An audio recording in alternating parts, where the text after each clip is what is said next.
not all races run straight. Injury and lost form meant that Cork footballer John Miskella at times struggled to keep up. As can be seen from this striking visualisation, sometimes the race got away from the man in the red shirt. There are, however, happy endings, as one of the stars of this season can testify. I'm from Ballincollig. It's a mid-Cork club. I played minor and under 21 for Cork, but unfortunately I was lost in once the finals, never got through. Just look at that sea of colour up on Hill 16. It doesn't belong to any one team. A mixture of the green and gold of Meath, the red and white of Cork. 1999, and I got onto the senior panel under Larry Tompkins. Great year, we had a fantastic year. We got the Ireland final after winning the league. Trevor Giles, a clever ball into Graham Geraghty, takes up a good position, gets out ahead of his man, and then he kicks it over the bar. And it's all over, and Meath are the All-Ireland football champions for 1999. We lost the final, which is unfortunate. You know, Meath were better on the day. It was a good final. I played under Larry then for the next 4 years with Cork, but no, for my own, it never really worked out for me.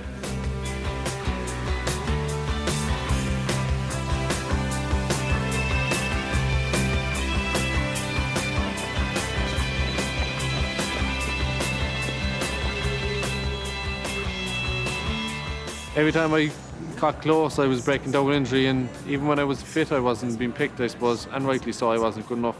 I've had I've had 4 knee operations, I suppose, which did hold me back. I missed a couple of seasons, and so I thought I called a time on it. Really, I had enough of it. I wasn't making the breakthrough, not the breakthrough I wanted to make, and I felt I made the right decision at the time. It was after the league game, 2004 against Tyrone up in home, actually. I came on wing back, and I particularly poor day that day, and I just came down the train that day, and I just said I have to pack it in. Wasn't playing good football, couldn't keep fit.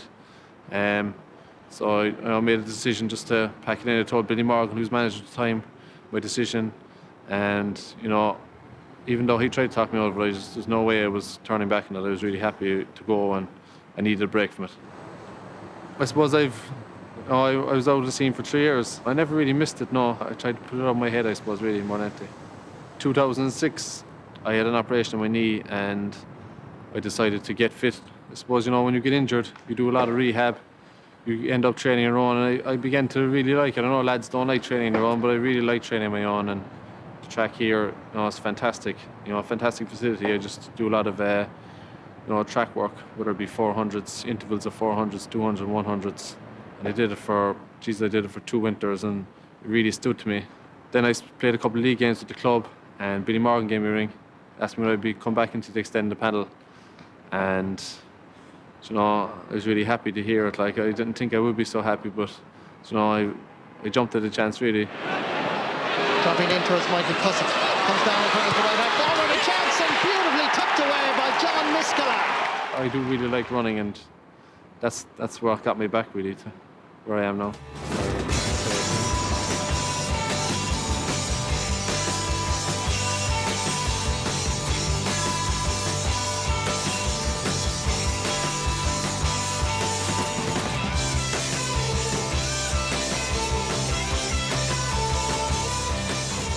I suppose as a wing back you need bags of pace, and you're marking very fast players, and you need to be on top of your toes. If the ball breaks behind you and you can't catch him, you're no good as a wing back anyway for any team. Going pretty well for me. I suppose 9 points in the championship so far. I can't complain with it. I would have taken the start here. I would have taken someone's hand off for 1 or 2 points. Paddy Kelly, John Miskella. Miskella going for point number 3 with the fist, and it's over the bar. The second stint with Cork has worked out a treat for me. I played a lot of games, I started a lot of championship matches, and wouldn't change it for the world, really. It's been fantastic. Davy Hart trying to get by Johnny Doyle, having to kick it from outside. It's a great kick. I don't think any of the players in the panel have played Tyrone in any championship game outside of underage. So it's an unknown quantity of a game, really. We know what to expect. It's going to be a monumental battle. They're the best team. They're the Ireland champions. They have fantastic players. We're ready for the challenge.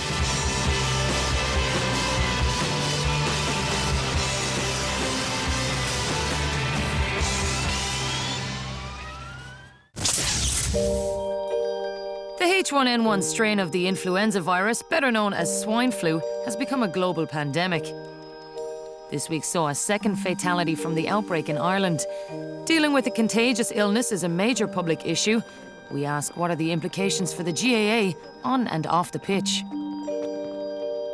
There's huge media interest in swine flu right now, and I think it's important to understand that there's a big difference between this virus and the circulating influenza that everybody would get, or many people would get every year. Most people would have some immunity to regular seasonal flu, but with this strain of virus, nobody has immunity to it. So everybody that comes in contact with it is at high risk of getting the virus, and that's the important difference between this and the seasonal flu. Gaelic Games next. Down's All-Ireland minor football quarter-final with Dublin this weekend has been postponed because of a suspected swine flu outbreak in the squad. Things came to a head after we played Armagh in the Ulster final on the July the 19th. One of the players became unwell during a training session. We were suspicious on the basis of his symptoms that he had a flu-like illness. There was a possibility that there might be swine flu. And by the end of that week, 21 of the 26 players who had attended the training session had viral symptoms. With that in mind, we requested the postponement, and the GAA were very accommodating. Because there was a number of players involved, it was the sensible course of action to take.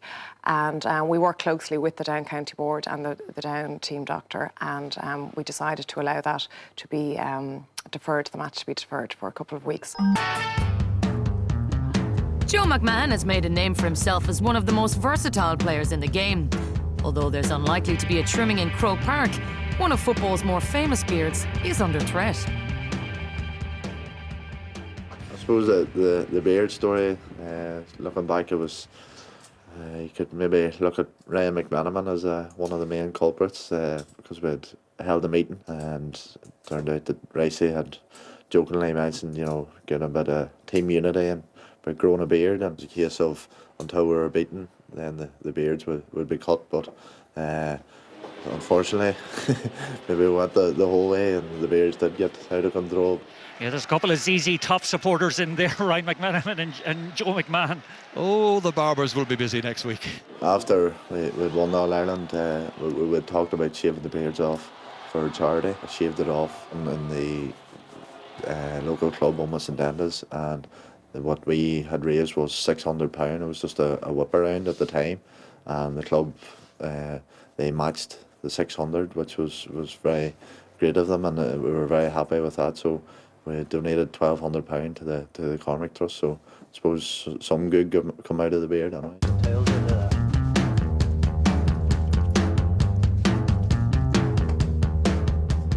When I was growing up, always had my dad, had myself and Justin and all my brothers out kicking about in the park, and it was really getting involved with the local club almost in Dendas and sort of kicked off from there. I think it was 2001, it was my first experience playing minor football. We fortunate enough to win Ulster and the All-Ireland at that time. 2005, won the All-Ireland for the first time.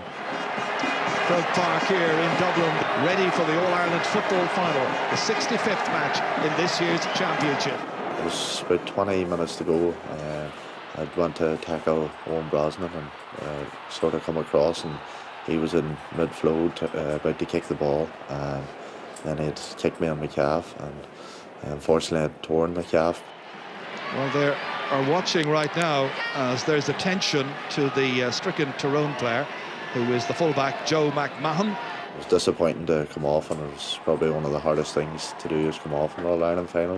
And it was the first of my club man to win an All-Ireland senior medal, and I suppose for myself and for the club I was honoured to do that.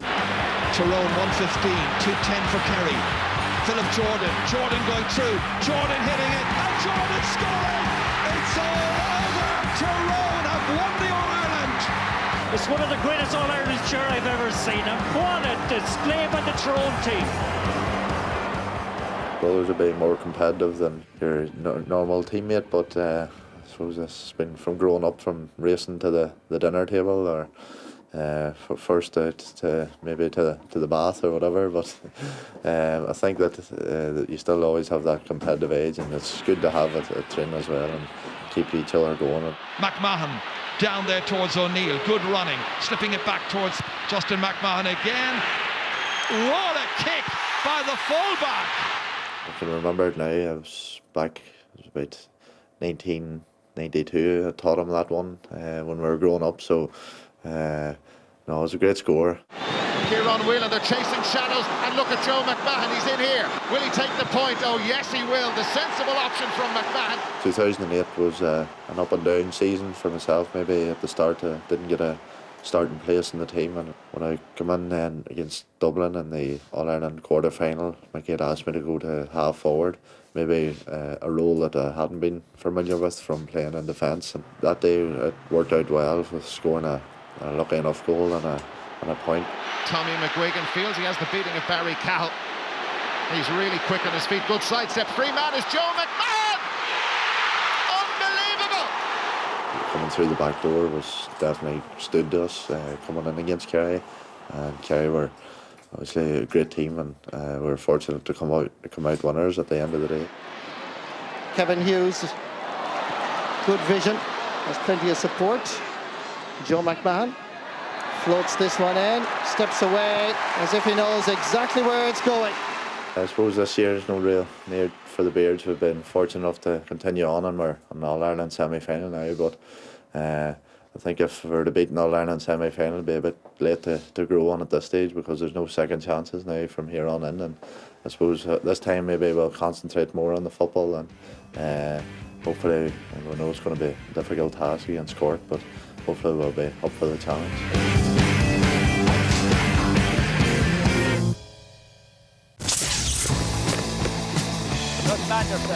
One building boom that continues unabated is the growth of hurling walls around the country.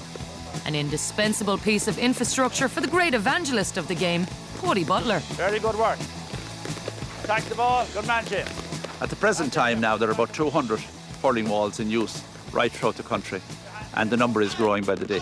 That's it. Go out to meet it. Go out to meet it. Good man. A hurling wall is just replicating what the great players did in the past. Every great player that I met since I took office told me that they had a gable end somewhere where they honed their skills on the week or two prior to big games. Let it go. Good man yourself. In a real game, a player in top form is going to get 15 touches of the ball. That's your dominant player, your man of the match player. In here, on a good night, we can get him up to 300. Knees dipped into every ball. Good man. Away we go. So mentally, he's programming himself for a higher rate of play, higher rate of accuracy, a higher rate of certainty when he gets those 10 balls in a game. Don't turn your back. Don't turn your back. Face back. Good man. Great reaction there. Lovely. This has proved a great success. And all over the country now, people are taking to hurling walls, building them and adjusting boundary walls and using halls and that for the purpose of skill development. Well done. So it is a serious asset to the club. You can do almost everything on the ball wall, and it's good. I mean, you see the sweat pouring off me. Like, I mean, you can do everything on the ball wall, you know. We were fairly bad at the first touch up to a year ago, but since we got to York, we won a final and everything. We came a long way on it. It's not just in the traditional territories that the walls are resounding. Carlow is a developing county, making impressive strides.